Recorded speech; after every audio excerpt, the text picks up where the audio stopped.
Today we're talking about distance and midpoint, and I just realized there's a typo.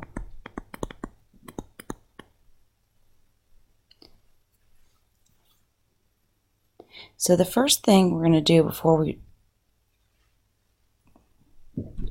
talk about distance and midpoint is we have to be able to simplify radicals. So let's talk about this. The first one we got is the square root of 180, and the way I show it is that we're going to make a factor tree. So we're going to think of all the numbers that go into 180. Well, if it ends in a 0, 10 and 18 is always easy. 10 is not prime, so I'm going to break it down even further to 5 and 2.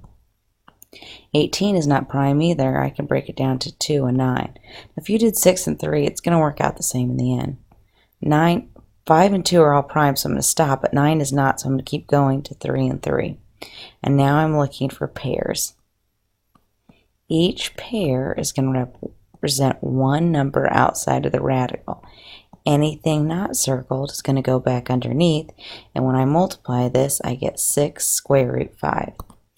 Let's try this again for 96. Well, you may not off the top of your head know anything that go into 96, but it's even, so we know we can do 2 and 48, because I did 96 divided by 2 on my calculator. Well, 48's even, so I get 2 and 24, 2 and 12, 2 and 6, 2 and 3. Wow, it's a lot of 2's, but that's okay. Each pair represents one number outside of the radical. Anything not circled goes back underneath. So this simplifies to 4 square root 6. Okay, let's try a couple more. 192. Again, well, I don't know what goes into 192, but I know it's even. So 192 divided by 2 is 96. Divided by 2 is 48. Oh, it's just like the last one. We can do this. 2 and 24, 2 and 12, 2 and 6, 2 and 3. Now, if back at, let's say, 24, you change this, instead of doing 2 and 12, you did 8 and 3. In the end, it's going to work out the same way. Okay, so now I'm looking for pairs. This time I have 3 pairs of 2. So each pair represents one number outside of the radical. Anything not circled goes back underneath. Now be careful, we got to multiply these. 2 times 2 is 4, times another 2 is 8. So this is 8 square root 3. Okay, last one. We've got the square root of 70. Well, again, if it ends in 0, we can always do 10 and something. So 10 and 7, and then 10 is 5 and 2.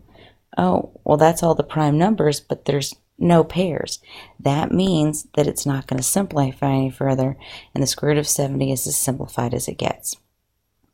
All right, that's a skill that we're going to need today to do the distance formula. So the distance formula says that if you're given 2 ordered pairs, you can find the measure of the segment it creates using the distance formula. So if I have these 2 ordered pairs, I can figure out how long the segment is right here using the distance formula.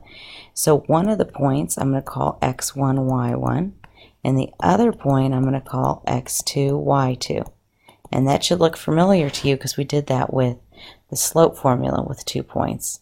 Okay, so your distance is the square root of x2 minus x1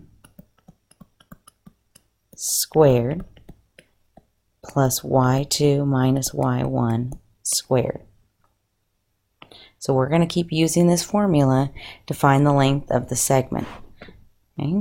Now you will need to know this formula by the time we take the test, but you've got a little time to work on it. So let's look at example 1. It says that A is 3, negative 4, and B is negative 6, 8, and we need to find AB. When it says find AB like that and there's no bar over it, that means find the measure of the segment.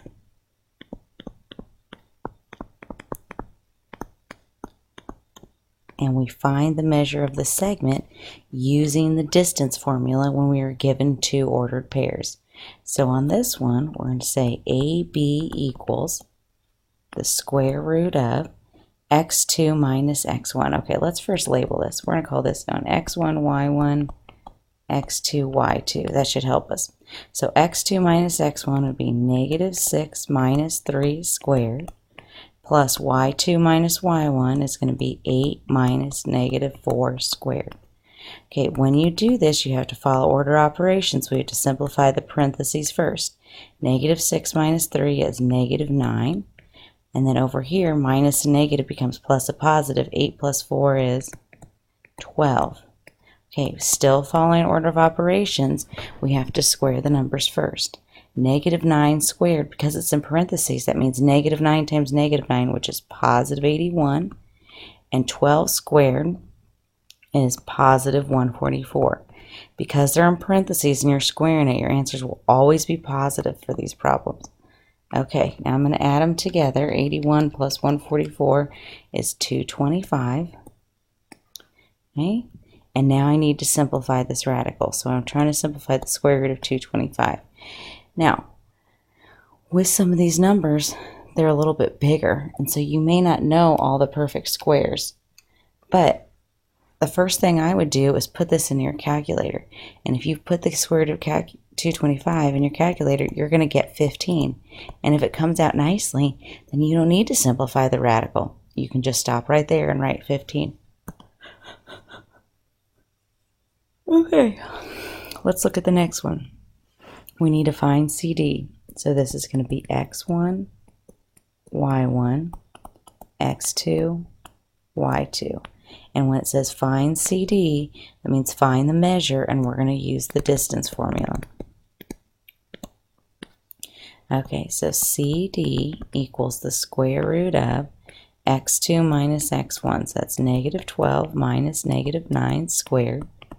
Y2 minus y1 is going to be 8 minus 11 squared. And then this minus a negative becomes plus a positive. Negative 12 plus 9 is negative 3 squared. 8 minus 11 is also negative 3 squared. Okay, remember when it's in parentheses, negative 3 squared means positive 9. And negative 3 squared is also positive 9, so we get the square root of 18. But we're not done. We got to simplify that answer. So we're going to make our factor tree. So that's 2 and 9 and 3 and 3. We look for pairs, and we've got one, so this is going to simplify to 3 square root 2, and that is the length of CD. When we leave our answer in a radical like this, this is an exact answer. We're not making it a decimal. Okay, I want you to pause the video and try example 3 on your own. See if you can find the length of that segment.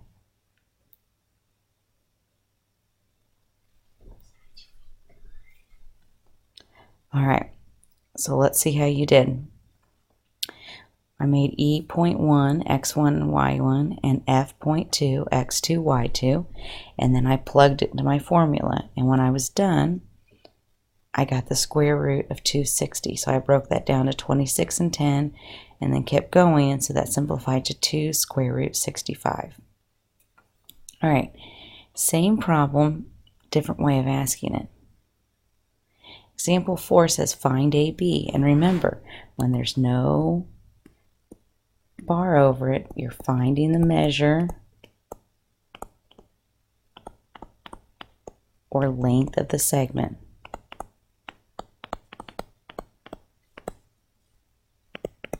All right, so to do this, the only way we can do this is with the distance formula, but to do the distance formula, we need to know the ordered pairs, but they weren't given to us, but it's very easy to figure out.